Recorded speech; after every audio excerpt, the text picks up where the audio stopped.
If you were to start a franchise with a quarterback not named Patrick Mahomes, who would you choose?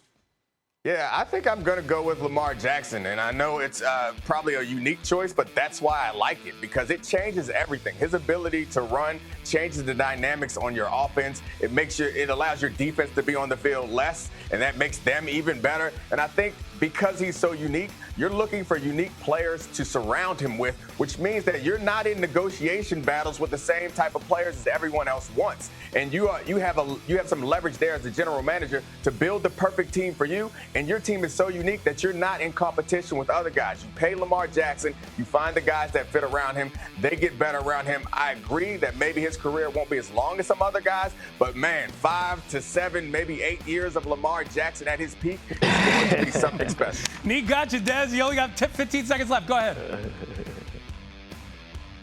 He's killing me. It's really easy. I got Deshaun Watson. I think he's the guy who everyone's going to look at who's going to be the next Patrick Mahomes.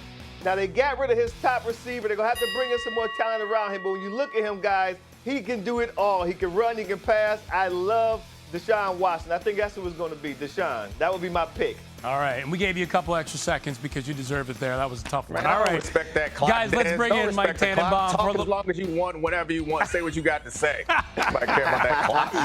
All right, let's bring in Mike Tannenbaum, our GM, on the scene. Hey, all right, Mr. T, what's your answer to that question? Oh, it's easy. It's Dak Prescott. There's 2 quarterbacks on the planet that in their first 4 years threw for 15,000 yards and won 40 games. One guy, as Desmond relayed to earlier, Dan Marino, and Dak Prescott. He's going to be 27, never missed a game. And since they have Amari Cooper, they've had the first offense in the NFL since 2018. So Jerry Jones, get ready to pay up.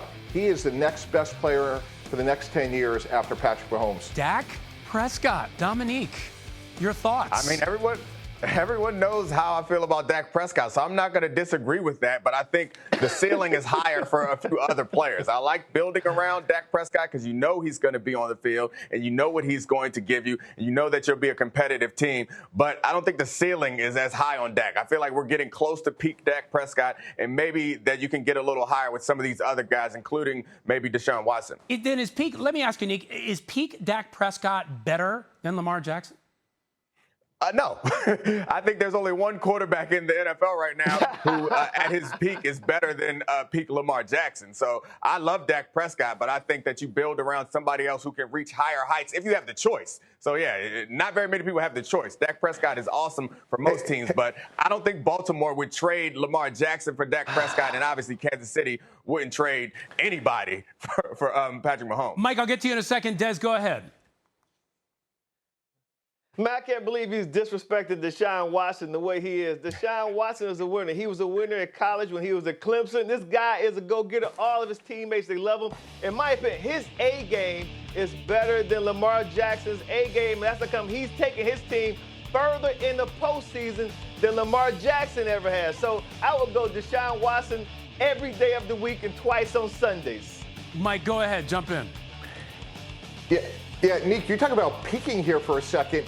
They have the #1 offense in the NFL since they actually got Dak Prescott some weapons, and he was supposed to be a placeholder for Tony Romo. He's never missed a game, guys. He is tough, durable, high character, a winner, won in the playoffs. What box does Dak Prescott not check? So I like those other guys, Watson, Jackson, but to me, it's clearly Dak Prescott because he's done it and he's going to continue to do it. Well, the knock on Dak Prescott, Mike, is always the same, right? The playoff success. So how do you account for that, and how do you look at his future there? Yeah. Well, he already has one playoff win, and if we start going to playoff performances, that's where I think Lamar Jackson actually falls a little bit short. So I think all three have great upside, but with a good defense, I think Dak Prescott could take the Cowboys to a Super Bowl. Thank you for watching ESPN on YouTube. For live streaming sports and premium content, subscribe to ESPN+.